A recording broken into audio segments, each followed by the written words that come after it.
আমার একটি কম্পিউটার ছিল। আমার একটি বই ছিল। আমার বন্ধুর একটি ল্যাপটপ ছিল না। এই বাক্যগুলো আমরা কিভাবে ইংরেজিতে বলতে পারি? চলুন শিখে নেওয়া যাক। আসসালামু আলাইকুম। How are you all? কেমন আছেন সবাই? Hope you all are fit and fine. আশা করি আপনারা সবাই ভালো এবং সুস্থ আছেন। আলহামদুলিল্লাহ, I am also fine by the grace almighty of Allah সুবহানাহু ওয়া তাআলা।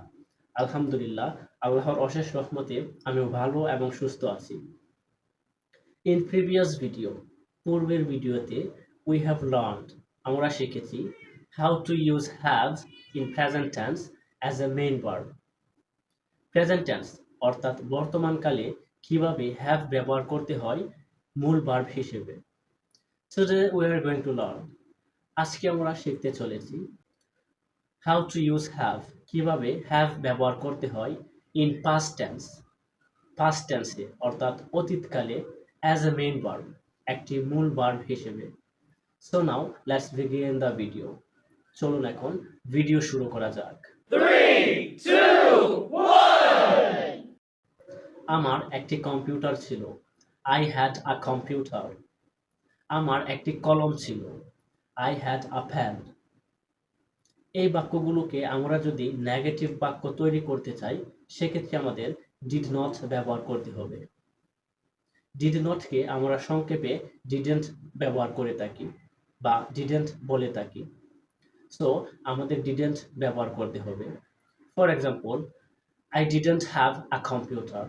আমার একটি কম্পিউটার ছিল না। I didn't have a pen. আমার একটি কলম ছিল না।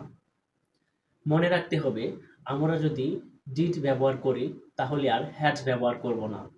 did ব্যবহার করলে অবশ্যই আমরা have ব্যবহার করব। did আর had কখনোই একসাথে ব্যবহার করব না। For example, my friend didn't have a computer. আমার বন্ধুর একটি কম্পিউটার ছিল না। আমরা যদি প্রশ্নবোধক বাক্য তৈরি করতে চাই, সেক্ষেত্রে আমাদের অক্সিলারি ভার্ব ডিডকে বাক্যের শুরুতে ব্যবহার করতে হবে। For example, did I have a computer? আমার কি একটি কম্পিউটার ছিল? Did I have a fan? আমার কি একটি কলম ছিল? আমরা যদি নেগেটিভ ইন্টারোগেটিভ সেন্টেন্স তৈরি করতে চাই, সেক্ষেত্রে আমাদের ডিড নট বাক্যের শুরুতে ব্যবহার করতে হবে। ডিড নটকে আমরা সংক্ষেপে ডিডেন্ট বলে থাকি। তাহলে ডিডেন্টকে আমরা বাক্যের শুরুতে ব্যবহার করব। For example, didn't my friend have a fan? আমার বন্ধুর কি একটি কলম ছিল না? Didn't my brother have a laptop? আমার ভাইয়ের কি একটি ল্যাপটপ ছিল না? সো আশা করি বুঝতে পেরেছেন।